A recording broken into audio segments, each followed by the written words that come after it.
Student, तो स्वागत है आप सभी का फ्यूके एजुकेशन के इस ऑनलाइन लर्निंग प्लेटफॉर्म में। मैं प्रदीप मालविया आप सभी का स्वागत करता हूं। तो जैसे कि पिछले लेक्चर में हम जो इम्पोर्टेंट क्वेश्चन है जो कि हमारे बोर्ड एग्जाम के लिए बहुत ही ज्यादा इम्पोर्टेंट है उनको डिस्कस कर रहे थे। पिछले लेक्चर में हमने डिस्कस किए थे हमारे objective type question chapter 1 solution से, और आज की इस वीडियो में हम डिस्कस करेंगे कुछ शॉर्ट आंसर क्वेश्चन जो कि आपके एग्जाम पॉइंट ऑफ व्यू से आपके लिए बहुत ज्यादा इंपॉर्टेंट होने वाले हैं। क्लियर? तो आज हम स्टार्ट करते हैं हमारे केमिस्ट्री के चैप्टर 1 सॉल्यूशन के कुछ ऐसे important question, short answer type question. तो चलिए स्टार्ट करते हैं हमारे इस सेशन को। तो चलिए देखते हैं हमारा फर्स्ट क्वेश्चन क्या है। तो फर्स्ट क्वेश्चन है हमारा what is solution, right the component of the solution and define them. तो सॉल्यूशन क्या होता है, आपको जैसे एक आइडिया आपको होगा कि सॉल्यूशन क्या होता है। सॉल्यूशन हमारा एक होमोजीनियस मिक्सचर रहता है ऑफ टू और मोर कंपोनेंट। तो सॉल्यूशन क्या है, solution is a homogeneous mixture, solution क्या है, solution is a homogeneous mixture of two और मोर देन टू कंपोनेंट्स। यहाँ पर टू और मोर देन टू कंपोनेंट्स की बात क्यों हो रही है कि अगर सॉल्यूशन में हम बात करते हैं जैसे टू कंपोनेंट रहते हैं तो उन सॉल्यूशन को क्या कहते हैं, वो सॉल्यूशन होते हैं हमारे बाइनरी सॉल्यूशन। उन्हें क्या कहते हैं, बाइनरी सॉल्यूशन। और 12th के इस चैप्टर मतलब 12th क्लास में हम जो सारी प्रॉपर्टी डिस्कशन करते हैं वो केवल बाइनरी सॉल्यूशन के लिए ही होता है। फिर जिनमें हमारे 3 कंपोनेंट रहते हैं, ऐसे सॉल्यूशन जिनमें कितने कंपोनेंट रहते हैं, आपके 3 कंपोनेंट रहते हैं, उनको कहते हैं हम टर्नरी सॉल्यूशन या टर्शरी सॉल्यूशन, टर्नरी सॉल्यूशन। और जिनमें हमारे 4 कंपोनेंट रहते हैं, ऐसे सॉल्यूशन जिसमें कितने कंपोनेंट रहते हैं, 4 कंपोनेंट रहते हैं, उन्हें कहते हैं हम क्वाटरनरी सॉल्यूशन। क्या कहते हैं, क्वाटरनरी सॉल्यूशन। क्लियर? तो बाइनरी सॉल्यूशन के लिए बात करते हैं। तो बाइनरी सॉल्यूशन हमारे जो कंपोनेंट प्रेजेंट होते हैं, ऐसा कंपोनेंट जो कि लार्जेस्ट क्वांटिटी में प्रेजेंट होता है उसे हम क्या कहते हैं, सॉल्वेंट कहते हैं। और जो कि हमारा स्मॉलर अमाउंट में प्रेजेंट होता है उसे क्या कहते हैं, हम सॉल्यूट कहते हैं। तो बेसिकली ये 2 मार्क्स के क्वेश्चन है, आपको इतना जो लिखना रहेगा वो सफिशिएंट रहेगा 2 मार्क्स के क्वेश्चन में। तो इस क्वेश्चन में हमें क्या कॉन्सेप्ट याद रखना है कि सॉल्यूशन क्या होता है, सॉल्यूशन होता है आपका होमोजीनियस मिक्सचर। सॉल्यूशन क्या होता है आपका, सॉल्यूशन होता है आपका homogeneous mixture, homogeneous mixture of 2 और मोर कंपोनेंट। ठीक है, सॉल्यूशन के 2 कंपोनेंट रहते हैं हमारे, मेनली कौन कौन से 2 कंपोनेंट होते हैं, एक होता है आपका सॉल्यूट और दूसरा क्या होता है आपका सॉल्वेंट। सॉल्यूट आपका कैसा होता है, जो कि लेस क्वांटिटी में प्रेजेंट होता है, सॉल्यूट कैसा होता है आपका लेस क्वांटिटी में प्रेजेंट होता है। और सॉल्वेंट हमारा कैसा होता है, जो कि आपका लार्ज क्वांटिटी में प्रेजेंट होता है। सॉल्वेंट क्या होता है आपका लार्ज क्वांटिटी में आपका प्रेजेंट रहता है। क्लियर है? तो ये हमारा फर्स्ट क्वेश्चन हम ऑलरेडी डिस्कस कर चुके हैं। अब चलिए हमारे बढ़ते हैं सेकंड क्वेश्चन की ओर। तो सेकंड क्वेश्चन है हमारा स्टेट्स हेनरीज लॉ। बहुत ही इंपॉर्टेंट क्वेश्चन है ये, आपका कई बार बोर्ड एग्जाम में इसको पूछा जा चुका है। तो हेनरीज लॉ क्या है, तो हेनरीज लॉ समझते हैं। हेनरीज लॉ क्या है, तो बेसिकली जो हेनरीज लॉ है वो किसके लिए है, हेनरीज लॉ हमारा बताता है सॉल्युबिलिटी, इफेक्ट ऑफ सॉल्युबिलिटी। क्या बताता है Henry's law, effect on solubility of pressure in gas in liquid solution. किसके लिए बताता है ये, गैस इन लिक्विड सॉल्यूशन में उसकी सॉल्युबिलिटी पे प्रेशर का क्या इफेक्ट रहता है वो हमें कौन बताता है, हमें बताता है हेनरीज लॉ। तो हेनरीज लॉ में क्या है, एक इंपॉर्टेंट टर्म हमारा ये आ रहा है कि सॉल्युबिलिटी क्या होती है। तो इसको हम यही डिस्कस करते हैं कि सॉल्युबिलिटी होती क्या है। तो सॉल्युबिलिटी हमेशा एक ऐसा टर्म है, सॉल्युबिलिटी जो ये डिफाइन करता है कि मैक्सिमम अमाउंट ऑफ सॉल्यूट हम कितना डिसॉल्व कर सकते हैं एक सॉल्यूशन में, उसको सैचुरेट बनाने के लिए। तो सॉल्युबिलिटी क्या है कि ये सॉल्युबिलिटी ये है कि भाई मैक्सिमम अमाउंट ऑफ सॉल्यूट है, maximum amount of solute that can be added into a solution to make it saturated. मतलब किसी भी सॉल्यूशन को सैचुरेटेड बनाने के लिए हमें जो मैक्सिमम अमाउंट ऑफ सॉल्यूट हम ऐड करते हैं वो उसकी क्या कहलाती है, सॉल्युबिलिटी कहलाती है। और solubility of gas in liquid solution की हम किससे डिटरमाइन करते हैं कि प्रेशर पर उसका इफेक्ट क्या होगा, ये हमें बताता है हेनरीज लॉ। तो हेनरीज लॉ हमें क्या कहता है, हेनरीज लॉ ये कहता है the partial pressure of a gas in vapour phase, किसमें, vapour phase is directly proportional to the mole fraction of the gas in the solution. मतलब कहने का मतलब ये है कि जो पार्शियल प्रेशर ऑफ गैस है, मतलब P जिसे हम क्या कह रहे हैं पार्शियल प्रेशर, वो डायरेक्टली प्रोपोर्शनल टू होगा इसके मोल फ्रैक्शन के, mole fraction in the solution. तो ये x है क्या है भाई, मोल फ्रैक्शन ऑफ गैस है, ये x है क्या है आपका, मोल fraction of gas in solution, किसमें है, इन सॉल्यूशन में मोल फ्रैक्शन ऑफ गैस है। और P इसका क्या है, P उसका पार्शियल वेपर प्रेशर है, किसमें, वेपर फेज में। ठीक है, पार्शियल वेपर प्रेशर और वेपर फेज दोनों ही डिफरेंट वाले टर्म है कि भाई सॉल्यूशन में उसका प्रेशर क्या है और वेपर फेज में उसका प्रेशर क्या है, देखते हैं। तो जो partial vapour pressure of gas into vapour phase directly proportional to mole fraction ए है। जब ये हम प्रोपोर्शनलिटी कांस्टेंट हटाते हैं तो एक टर्म यूज कर सकते हैं, that is KH into XA। तो KH क्या है, KH है हमारा हेनरीज कांस्टेंट। क्या है बेटा, KH क्या होता है हमारा, हेनरीज कांस्टेंट।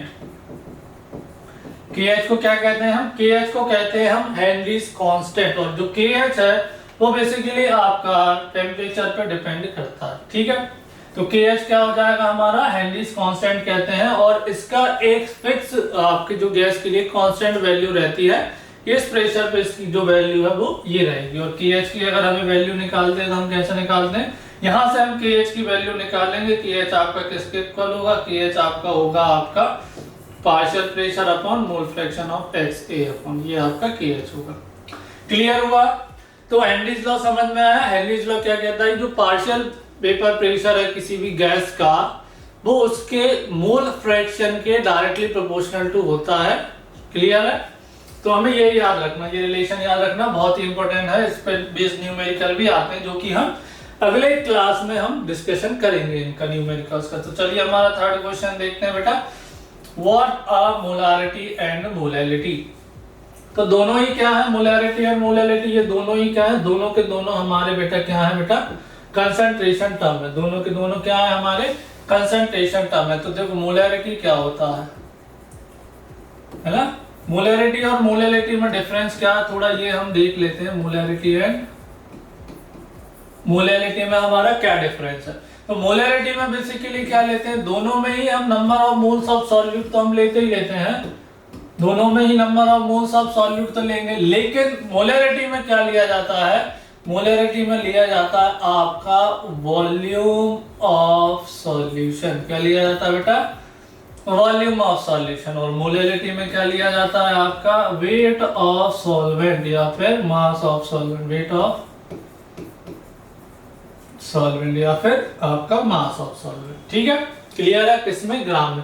तो मोलैलिटी क्या होता है, मोलैलिटी को हम डिफाइन करते हैं, it is the number of moles of this solute dissolve in 1 kg of this solvent. ये क्या होता है, मोलैलिटी क्या होता है हमारा, मोलैलिटी होता है हमारा weight number of moles of this solute present in 1 kg of the solution. जबकि मोलैरिटी क्या होता है हमारा, मोलैरिटी में हम वॉल्यूम लेते हैं, आपको पता है। तो मोलैरिटी हमारा होगा, it is the number of moles of this solute dissolved in 1 litre of solution. इसमें 1 लीटर सॉल्यूशन में आपके कितने नंबर ऑफ मोल्स हैं। और इसका फॉर्मूला क्या होता है मोलैलिटी का, weight of solute upon molarity of molecular weight. यहाँ पर मोलर मास भी हम यूज कर सकते हैं, molar mass of solute multiply by 1000 upon weight of solvent, किसमें, ग्राम में। ये बात ध्यान रखना, किसमें, ये ग्राम में है। मोलैरिटी का फॉर्मूला क्या होता है आपका, मोलैरिटी का आपका फॉर्मूला रहता है,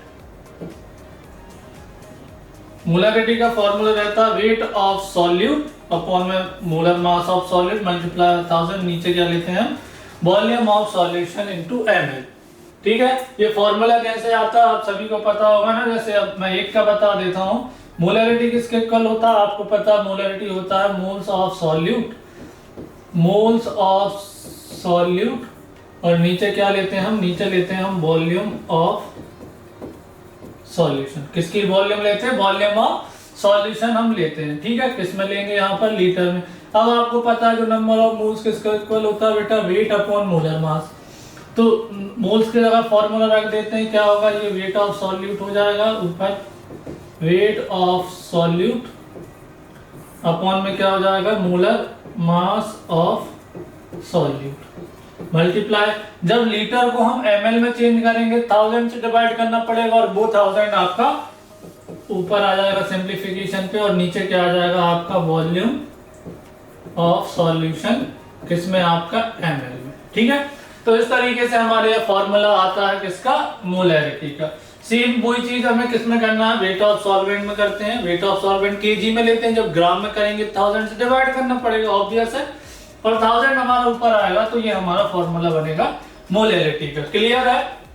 तो यहाँ पर मोलैरिटी और मोलैरिटी दोनों ही क्लियर है। बहुत माइन्यूट सा डिफरेंस है, आपको याद रखना होगा कि मोलैरिटी में हम क्या लेते हैं, मोलैरिटी में ऑलवेज याद रखिएगा, मोलैरिटी में वॉल्यूम ऑफ सॉल्यूशन ली जाती है। सॉरी हमारा क्वेश्चन का आंसर आ गया।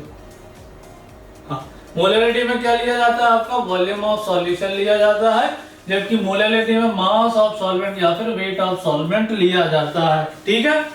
क्लियर है आप सभी को ये क्वेश्चन। अब तो मोलैरिटी में आपसे कोई डिफरेंस रहा नहीं होगा।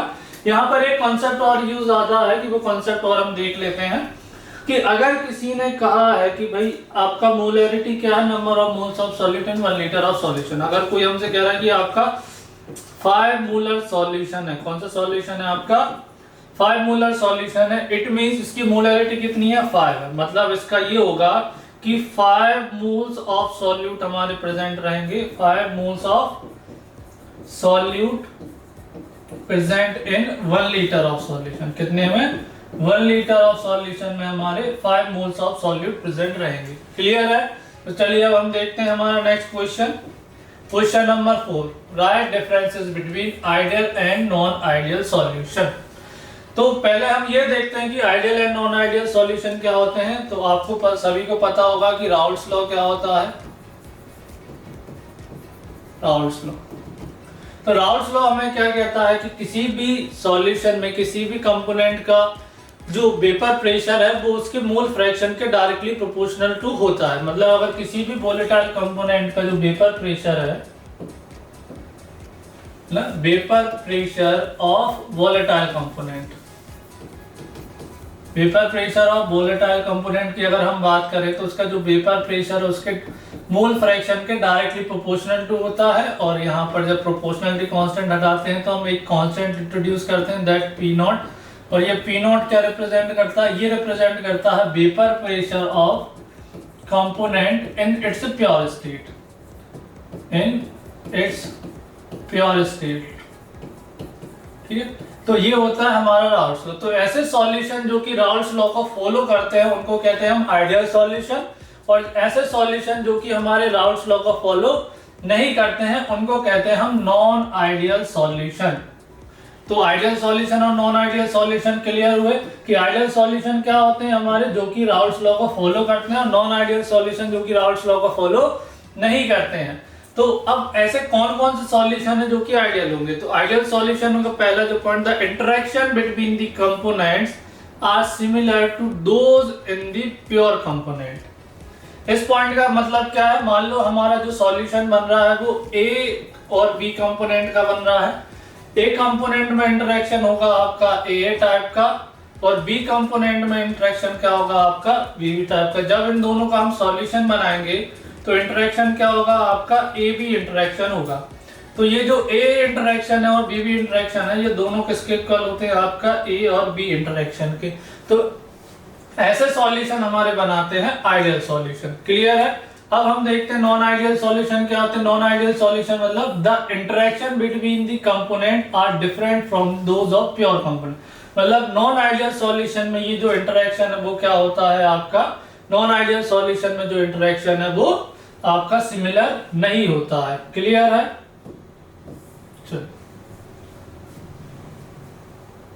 अब हम सेकंड पॉइंट डिस्कशन करते हैं। सेकंड पॉइंट देखते हैं। सेकंड पॉइंट क्या, there is no enthalpy change on mixing. Enthalpy change नहीं हो रहा, इसका मतलब क्या है कि जब हम सॉल्यूट और सॉल्वेंट दोनों को मिक्स करेंगे तो ना तो एनर्जी रिलीज होगी ना ही एनर्जी गेन करेगा। मींस यहाँ पर कोई भी किसी भी टाइप का एंथैल्पी चेंज नहीं होगा, इसलिए डेल एच हमारा जो मिक्सिंग क्या रहता है, जीरो रहता है। यहाँ पर डेल एच मिक्सिंग आपका जीरो नहीं होगा, del H not equals to zero होगा। क्यों होगा? या तो क्योंकि इस प्रोसेस में क्या होगा, या तो एंथैल्पी मतलब जो एनर्जी है आपकी वो लूज होगी, या फिर एनर्जी क्या होगी, जो एंथैल्पी या फिर ये क्या करेंगे, गेन करेंगे। क्लियर? थर्ड पॉइंट क्या है कि there is no volume change on mixing. No volume change का मतलब क्या है कि अगर मान लो हमने ए कंपोनेंट लिया कितना 5 ml और बी कंपोनेंट कितना लिया है 5 ml, तो जब हम ए और बी दोनों को मिलाएंगे तो हमें जो टोटल वॉल्यूम मिलेगी वो हमें 10 ml मिलेगी। कितने मिलेगी? 10 ml। मतलब दोनों की जितनी वॉल्यूम ऑलरेडी थी पहले, वो वॉल्यूम बाद में भी सेम हमारी बनी रहेगी, लेकिन यहाँ पर हमें वॉल्यूम चेंज दिखाई देगा। यहाँ पर क्या होगा, आपका वॉल्यूम चेंज दिखाई देगा। मतलब एक्चुअल वॉल्यूम जो 10 ml आनी थी वो यहाँ इस केस में हमें नहीं मिलेगी। अब ये रीजन क्या होता है? ये रीजन होता है आपका इंटरेक्शन, क्योंकि इक्वल नहीं रहता। इंटरेक्शन क्या रहता है आपका? अनइक्वल रहता है। तो या तो मॉलिक्यूल आपके एक्सपेंड होंगे या फिर एक दूसरे के बहुत पास आएंगे। तो अगर मॉलिक्यूल आपका एक्सपेंड हो रहा है मतलब आपका जो वॉल्यूम है वो इंक्रीज हो रहा है, और अगर आपके मॉलिक्यूल कैसे है, पास आएंगे तो उनका जो इंटरेक्शन है, उनका जो वॉल्यूम है वो कम हो जाएगा। मतलब हमें जो ओरिजिनल वॉल्यूम है वो हमें नहीं मिलेगा। और ये वाला हम ऑलरेडी पॉइंट डिस्कशन कर चुके हैं, क्या कि each component obeys Raoult's law at all temperature and concentration. मतलब अगर ये राउल्स लॉ को ओबे करना है, जो कि क्या है, P equals to P naught x है, मतलब हर एक कंपोनेंट के लिए जो उसका ए का वेपर प्रेशर होगा वो किसके इक्वल होगा, P नॉट एक्स है, और बी का पेपर प्रेशर होगा आपका P नॉट भी एक्स बी के इक्वल होगा। लेकिन ये राउल्स लॉ को फॉलो नहीं करते हैं, इसलिए जो P ए का जो वेपर प्रेशर है आपका सॉल्यूशन में वो इक्वल नहीं होगा P नॉट एक्स ए के, और बी का प्रेशर इक्वल नहीं होगा वेपर प्रेशर किसके, P नॉट बी और एक्स बी के मल्टीप्लीकेशन के। तो ये था हमारा आइडियल और नॉन आइडियल सॉल्यूशन वाला क्वेश्चन। तो आई थिंक आपको ये क्लियर हुआ होगा। चलिए बढ़ते हैं हमारे नेक्स्ट क्वेश्चन की ओर। हमारा नेक्स्ट क्वेश्चन क्या है, व्हाट आर कॉलिगेटिव प्रॉपर्टीज। तो जैसे कि हमने प्रीवियस लेक्चर में भी हमने डिस्कशन किया था कॉलिगेटिव प्रॉपर्टीज का, कि कॉलिगेटिव प्रॉपर्टीज क्या होती हैं। ये आपकी ऐसी प्रॉपर्टीज होती हैं जो कि किस पे डिपेंड करती हैं, कॉलिगेटिव प्रॉपर्टीज डिपेंड करती हैं आपकी number of solute particles, number of solute particles present in solution. Number of solid particle present in the solution पे ये डिपेंड करती है ओनली सॉलिड पार्टिकल। इसके अलावा ये नेचर ऑफ सॉल्यूट, सॉल्वेंट और किसी पर डिपेंड ये नहीं करेंगी। तो ऐसी प्रॉपर्टीज को हम क्या कहते हैं, ऐसी प्रॉपर्टीज को हम कहते हैं कॉलिगेटिव प्रॉपर्टीज। इनकी डेफिनेशन देख लेते हैं। इनकी डेफिनेशन क्या होगी कि the properties of dilute solution which depends only on the number of particles of the solute, जो कि मॉलिक्यूल भी हो सकते हैं, आपके आयंस भी हो सकते हैं, present in the solution and not on their nature are called colligative properties. तो सॉल्यूशन की कॉलिगेटिव प्रॉपर्टीज की बात करते हैं तो चार टाइप की कॉलिगेटिव प्रॉपर्टी होती हैं। सबसे पहला relative lowering in vapour pressure, आपका एक कॉलिगेटिव। सेकंड आपका elevation in boiling point. Third आपका डिक्रीज इन फ्रीजिंग पॉइंट। और फोर्थ क्या होता है आपका ऑस्मोटिक प्रेशर। तो सॉल्यूशन की हमारी चार कॉलिगेटिव प्रॉपर्टी होती है। कौन कौन सी? Relative lowering of vapour pressure, elevation of boiling point, depression and freezing point and osmotic pressure. Clear है? चलिए तो बढ़ते हैं अब हमारे नेक्स्ट क्वेश्चन के लिए। नेक्स्ट क्वेश्चन क्या है आपका, what are azeotropes, write down their types. ठीक है, तो चलिए डिस्कशन करते हैं कि एजियोट्रॉप्स क्या होते हैं। तो पहले हमें समझना ये है कि एजियोट्रॉप्स आखिर होते क्या हैं। तो देखते हैं कि एजियोट्रॉप्स क्या होते हैं, चलिए समझते हैं। तो मान लेते हैं ये हमारा कोई भी एक सॉल्यूशन है, ठीक है, एक क्लोज, उसमें हमारा क्या है सॉल्यूशन, इसमें हमारा फील्ड है।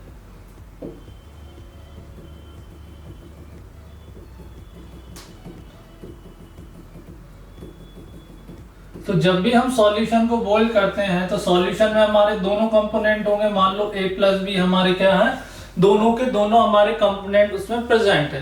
तो जब हम इसको बॉयल करेंगे तो दोनों के ही दोनों कंपोनेंट कैसे हमारे वोलेटाइल कंपोनेंट होंगे, दोनों के कंपोनेंट क्या होंगे आपके वेपर फेज में जाएंगे। कौन से फेज में जाएंगे, वेपर फेज में जाएंगे, ठीक है।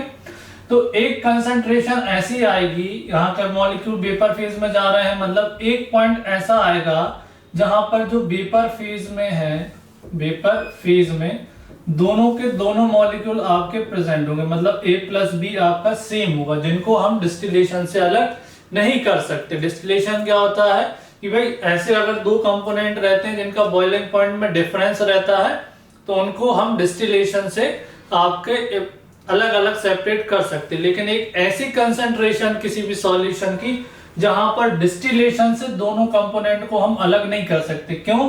क्योंकि जो हम वेपर फेज में दोनों के दोनों कंपोनेंट हमारे प्रेजेंट रहते हैं, अगर हम उनको डिस्टिल करेंगे तो हमारे दोनों कंपोनेंट ही हमें मिलेंगे। तो ऐसे सॉल्यूशन को कहते हैं हम आपके एजियोट्रॉप्स, मतलब ये इनका कांस्टेंट एक बॉइलिंग पॉइंट आपका रहता है। तो क्या होते हैं हमारे एजियोट्रॉप, देखते हैं कि the solution which boils at constant temperature, जो कि क्या कहते हैं कांस्टेंट टेम्परेचर पे बॉयल कहते हैं, और can distil unchanged in composition. मतलब डिस्टिल अनचेंज्ड इन कंपोजिशन का मतलब क्या है कि अगर आपके लिक्विड सॉल्यूशन में ये दोनों कंपोनेंट हैं तो आपके वेपर फेज में भी ये दोनों कंपोनेंट होंगे, आर कॉल्ड एजियोट्रॉप्स। इन सॉल्यूशंस को या मिक्सचर को क्या कहते हैं हम, एजियोट्रॉप्स कहते हैं, एजियोट्रॉपिक मिक्सचर कहते हैं। तो एजियोट्रॉप्स आपके कैसे बिहेव करते हैं, प्योर लिक्विड की तरह बिहेव करते हैं। क्लियर है? अब हम देखते हैं हमारा दो टाइप होते हैं एजियोट्रॉप्स के, एक मैक्सिमम बॉइलिंग एजियोट्रॉप्स और एक मिनिमम बॉइलिंग आपका एजियोट्रॉप्स। क्लियर है? तो मैक्सिमम बॉइलिंग एजियोट्रॉप्स क्या होते हैं, मैक्सिमम बॉइलिंग एजियोट्रॉप्स आप इससे क्लियर करना, मैक्सिमम बॉइलिंग मतलब क्या होगा आपका, इनका जो बॉइलिंग पॉइंट है वो क्या होगा आपका मैक्सिमम होगा, ठीक है। बॉइलिंग पॉइंट क्या होगा इनका, मैक्सिमम होगा। जब बॉइलिंग पॉइंट इनका मैक्सिमम होगा तो इनका जो वेपर प्रेशर है वो क्या होगा बेटा, मिनिमम होगा। वेपर प्रेशर मिनिमम होगा, क्योंकि जितना ज्यादा बॉइलिंग पॉइंट रहेगा उतना ही कम आपका वेपर प्रेशर रहेगा। तो बॉइलिंग पॉइंट मैक्सिमम है, वेपर प्रेशर मिनिमम है। तो ऐसे एजियोट्रॉपिक मिक्सचर को क्या कहते हैं हम, मैक्सिमम बॉइलिंग एजियोट्रॉप्स। और ये कैसे सॉल्यूशन होते हैं, जो कि आपके नेगेटिव डेविएशन शो करते हैं फ्रॉम राउल्ट्स लॉ से। ऐसे सॉल्यूशन जो कि राउल्ट्स लॉ से नेगेटिव डेविएशन शो करते हैं, है ना, उनको वो बनाते हैं आपके maximum boiling azeotropes, because they have composition having maximum boiling point रहता है। इनका बॉइलिंग पॉइंट क्या रहता है, मैक्सिमम रहता है, जैसे HCl और वाटर का। और ज्यादा क्लियरिटी बताने के लिए हम क्या कह सकते हैं कि मान लो आपका एक ये आपका सॉल्यूशन है, तो एक ये कंपोजिशन ऐसी आएगी, जैसे मैं ग्राफ से आपको शो करता हूं, एक मिनट।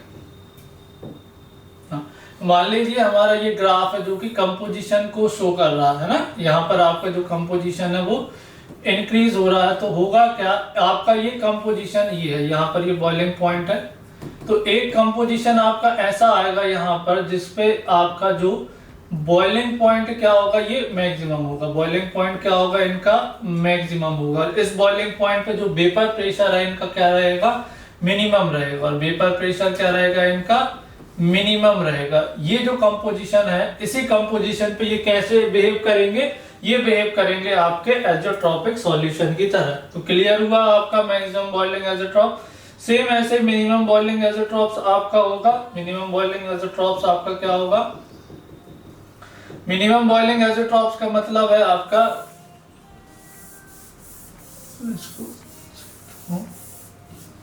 तो मिनिमम बॉइलिंग एजियोट्रॉप्स क्या होगा, जिनका नेम से ही क्लियर है कि जो बॉइलिंग पॉइंट है वो क्या रहेगा, मिनिमम रहेगा। बॉइलिंग पॉइंट क्या रहेगा आपका, मिनिमम रहेगा। अगर बॉइलिंग पॉइंट मिनिमम है तो वो वेपोराइज जल्दी होगा, मतलब उनका जो वेपर प्रेशर है आपका मैक्सिमम होगा।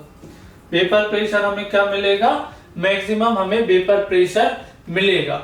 मींस आपके ऐसे सॉल्यूशन जो कि पॉजिटिव डेविएशन शो करते हैं राउल्ट्स लॉ से, है ना, वो क्या फॉर्मेशन करते हैं, वो मिनिमम बॉइलिंग एजियोट्रॉप्स कहलाते हैं, because they have a composition having minimum boiling point इनका रहता है। मीन्स एक ऐसी कंपोजिशन जहां पर सॉल्यूशन की जो बॉइलिंग पॉइंट वो मिनिमम हो गया और वेपर प्रेशर क्या हो गया मैक्सिमम, उस कंपोजिशन पे हमारा वो सॉल्यूशन है वो एज़ोट्रॉप की तरह बिहेव करेगा और उस एज़ोट्रॉपिक मिक्सचर को हम क्या कहेंगे, मिनिमम बॉइलिंग एज़ोट्रॉप। क्लियर है? आई थिंक ये क्वेश्चन आपको क्लियर हुआ होगा। तो चलिए बढ़ते हैं हम हमारे नेक्स्ट क्वेश्चन की ओर।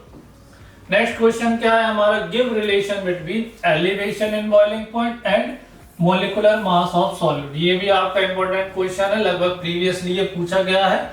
जो प्रीवियस एग्जाम था हमारा आई थिंक 2023 वाला बोर्ड एग्जाम में ये आपका क्वेश्चन आया हुआ है, जो कि एक इंपॉर्टेंट क्वेश्चन है। तो चलिए देखते हैं, हमें एक रिलेशन देना है किसमें, elevation in boiling point and molar mass of solute में। आपको पता है एलिवेशन इन बॉइलिंग पॉइंट क्या है, एक कॉलिगेटिव प्रॉपर्टी है जो कि हम ऑलरेडी डिस्कस कर चुके हैं। तो जो एलिवेशन इन बॉइलिंग पॉइंट है जिसको हम डिनोट करते हैं डेल्टा टीवी से, वो डायरेक्टली प्रोपोर्शनल टू होता है आपका molality of solution. Molality of solution भी क्या होता है, ये हमने प्रीवियस क्वेश्चन में ऑलरेडी डिस्कशन कर चुके हैं। मोलैलिटी क्या होता है, the number of moles of solid present in 1 kg of solvent. अब ये जो प्रोपोर्शनलिटी कांस्टेंट है उसको हटाने के लिए हम एक कांस्टेंट इंट्रोड्यूस करते हैं, इसका नाम होता है केवी मल्टीप्लाई बाय मोलैलिटी। केवी क्या है, केवी को हम कहते हैं मोलल एलिवेशन कांस्टेंट। यहाँ पर केवी क्या होता है आपका, केवी होता है मोलल एलिवेशन कांस्टेंट। क्लियर? तो हम यहाँ पर हम मोलैलिटी का फॉर्मूला हम यहाँ पर पुट करेंगे। मोलैलिटी क्या होता है आपका, तो डेल्टा टीवी किसके इक्वल होगा आपका, केवी। मोलैलिटी क्या होता है आपका, वेट ऑफ सॉल्यूट, जिसको मैं WA से रिप्रेजेंट कर रहा हूं। मोलर मास ऑफ सॉल्यूट जो को MA रहेगा मल्टीप्लाई बाय 1000 और अपॉन में नीचे क्या होगा आपका वेट ऑफ सॉल्वेंट। ये जस्ट हमने प्रीवियस क्वेश्चन में हमने डिस्कशन किया था। ये फॉर्मूला हमारा मोलैलिटी का रहता है जो कि हमने देखा था। हमें रिलेशन किस में देना है, बेसिकली हमें रिलेशन बताना है elevation in boiling point and molecular mass of solute. तो ये मोलिकुलर मास ऑफ सॉल्यूट है और ये डेल्टा टीवी है। हमें यहाँ से मोलिकुलर मास को फाइंड आउट करना है, तो MA को मैं यहाँ ट्रांसफर करूंगा। तो यहाँ पर क्या आएगा आपका KB multiply by WA multiply by 1000 और अपॉन में क्या आएगा आपका delta TV multiply by weight of solvent. तो ये जो रिलेशन है यही हमारा रिलेशन है मोलिकुलर मास ऑफ सॉल्यूट और एलिवेशन इन बॉइलिंग पॉइंट, और इसी में हमें यही प्रूव करना था। अगर कोई न्यूमेरिकल आएगा इस फॉर्मूले पे बेस्ड जिसमें हमें मोलिकुलर मास ऑफ सॉल्यूट निकालना रहेगा और एलिवेशन इन बॉइलिंग पॉइंट दिया रहेगा, तो हम ये फॉर्मूला पुट करेंगे और हमारा जो भी आंसर है वो हमारा आ जाएगा। क्लियर हुआ? आई थिंक ये क्वेश्चन भी आपको क्लियर हुआ होगा। तो चलिए बढ़ते हैं हम हमारे नेक्स्ट क्वेश्चन की ओर। What is van't Hoff factor? आपका वांट हाफ फैक्टर क्या होता है, इसको हम इंट्रोड्यूस करते हैं। तो basically van't Hoff factor introduce क्यों किया गया देखते हैं हम।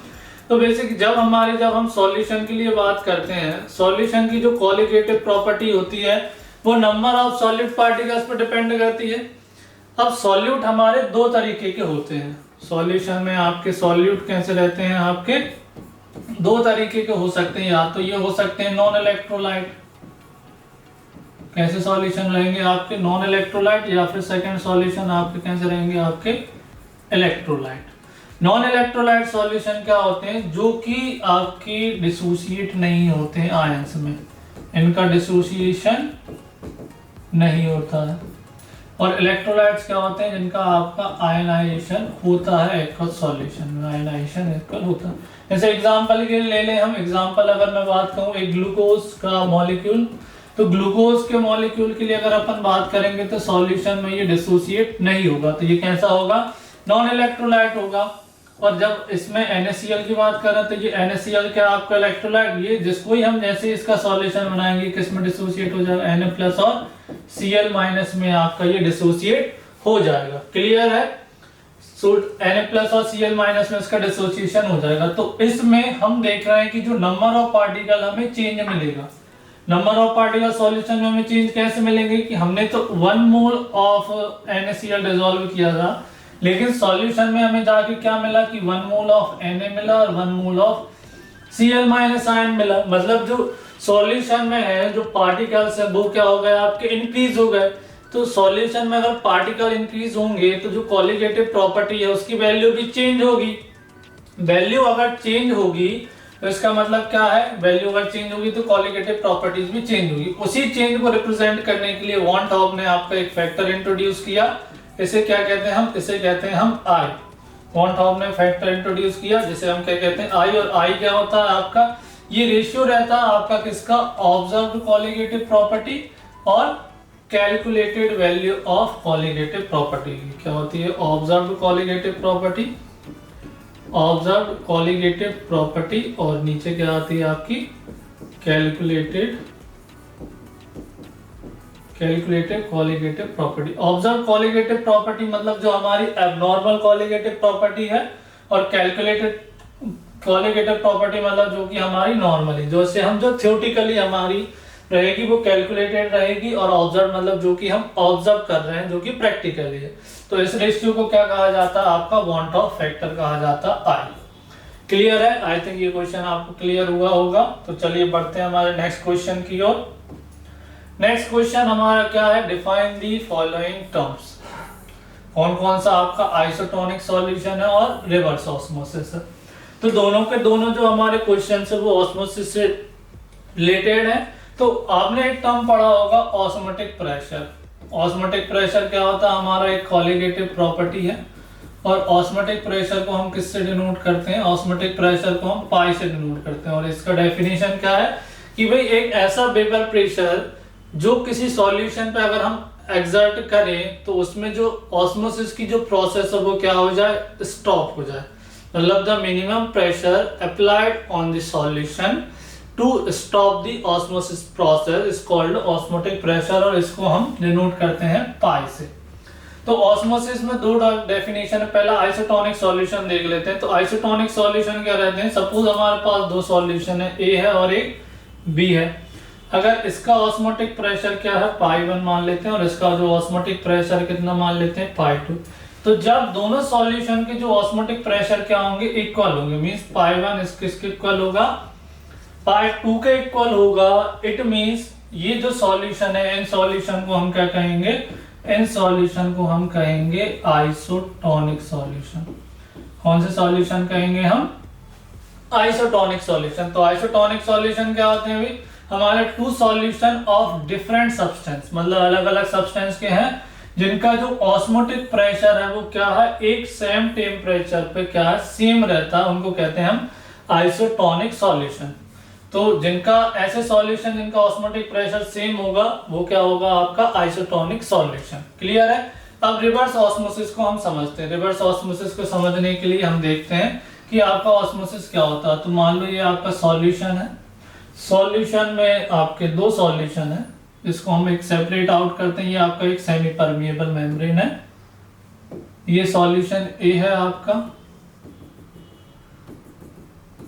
हम बात करते हैं ये सॉल्यूशन ए है आपका, और यहाँ पर सॉल्यूशन बी है।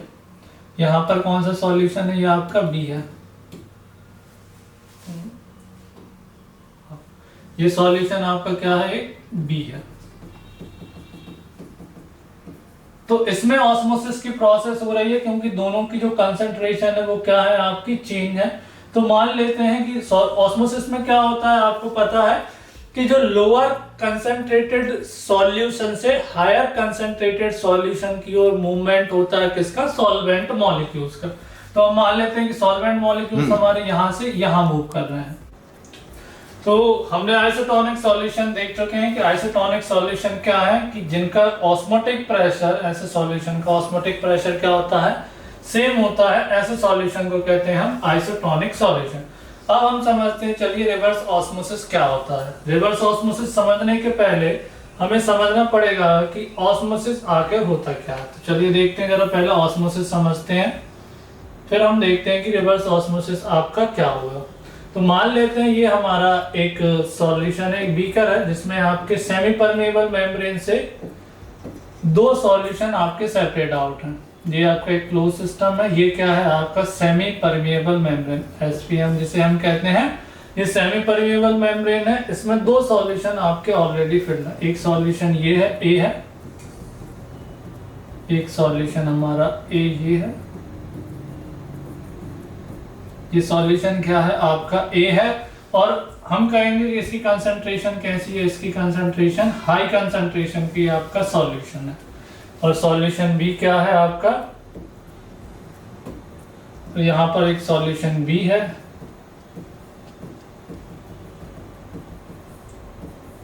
ये सॉल्यूशन बी है जिसकी कंसंट्रेशन क्या है आपकी, जिसकी कंसंट्रेशन लो है।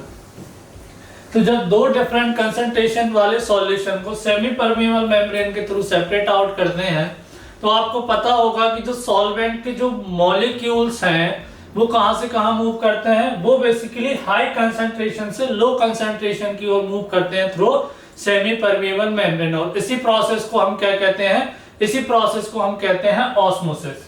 तो यहां पर जो सॉल्वेंट के मॉलिक्यूल्स होंगे हमारे इस सॉल्यूशन में, सॉल्वेंट के मॉलिक्यूल को कहां से कहां मूव करेंगे, इस डायरेक्शन में मूव करेंगे। सॉरी, सॉल्वेंट के मॉलिक्यूल आपके इस डायरेक्शन में मूव करेंगे, हायर कंसंट्रेटेड सॉल्यूशन से lower concentrated solution.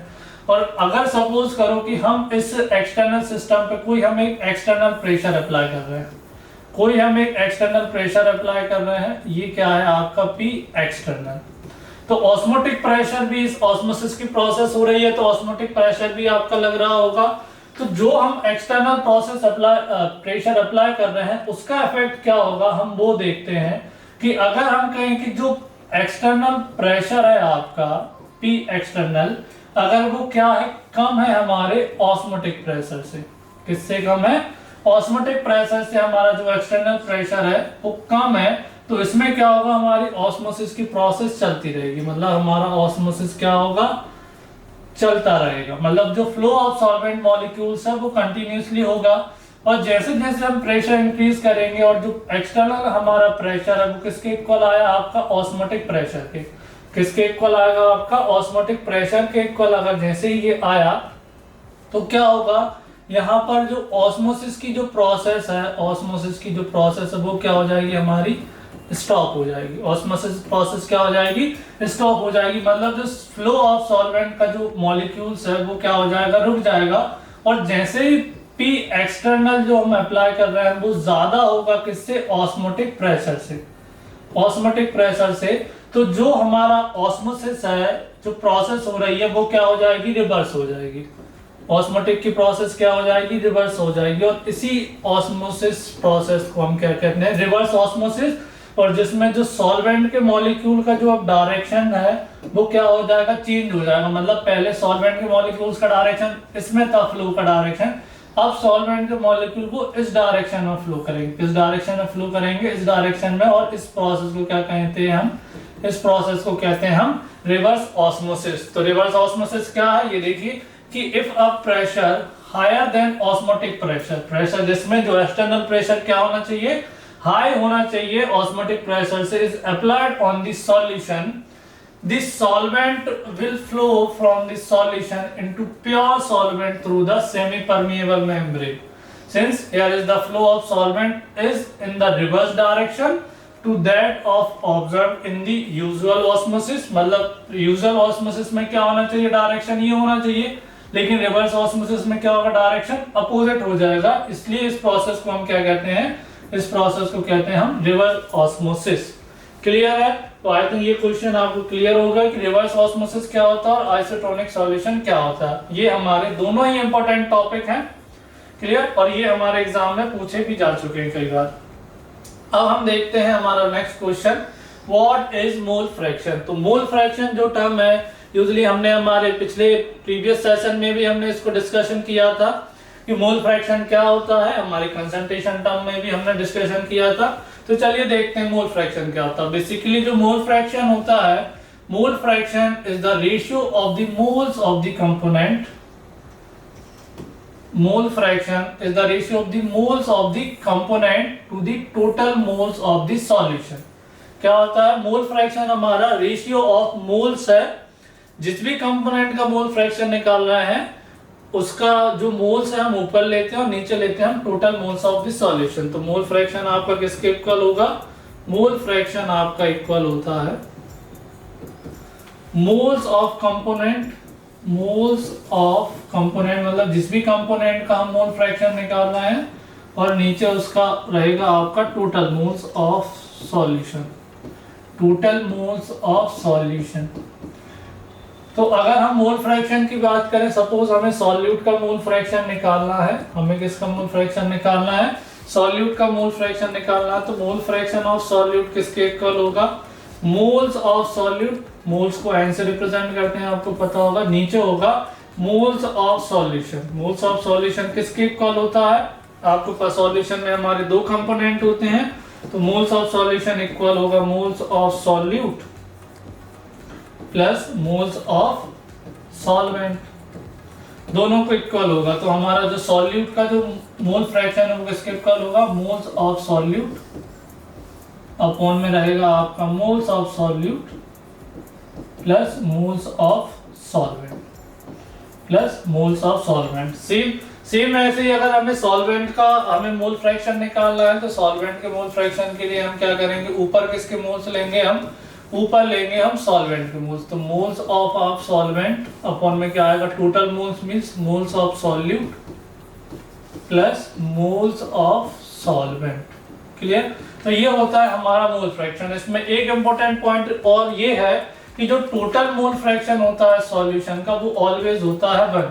Total mole fraction of solution किसके इक्वल होगा, आपका total mole fraction of solution equal होगा mole fraction of solute plus mole fraction of solvent. ये आपका ऑलवेज इक्वल होता है किसके, 1 के इक्वल होता है। तो ये एक इंपॉर्टेंट पॉइंट है। तो ये था हमारा मोल फ्रैक्शन। क्लियर है। तो आई थिंक ये हमारा लास्ट क्वेश्चन होगा। तो ये था हमारे वन शॉट आंसर क्वेश्चन जो कि आपकी बोर्ड एग्जाम के लिए बहुत ही ज्यादा इंपॉर्टेंट है। आई होप आपको इसमें सारे के सारे क्वेश्चन आपको समझ में आए होंगे और आपको ये सेशन अच्छा लगा होगा। अगर आपको सेशन अच्छा लगा होगा तो हमारे इस चैनल को लाइक सब्सक्राइब करिए, हमारी वीडियोस को लाइक करिए और हमारे चैनल से जुड़े रहिए, क्योंकि इसी तरीके का कंटेंट हम और आगे आपको प्रोवाइड करने जा रहे हैं, जिससे आपकी जो बोर्ड एग्जाम की जो प्रिपरेशन है वो एकदम से क्रिस्टल एंड क्लियर होगी। हमारी और भी आगे इंपॉर्टेंट क्वेश्चन की सीरीज आने वाली है, जिसमें हम डिस्कशन करेंगे हमारे चैप्टर 2 के जो न्यूमेरिकल क्वेश्चंस हैं, इंपॉर्टेंट न्यूमेरिकल क्वेश्चंस हैं जो कि लगातार एग्जाम में आते रहते हैं, हम उनका डिस्कशन करेंगे। अगर इस सेशन में आपको कोई भी डाउट हुआ हो तो आप हमें कमेंट करके बता सकते हैं। अगर आपको सेशन अच्छा लगा हो तो लाइक करें और हमारे चैनल को सब्सक्राइब करें। Thank you.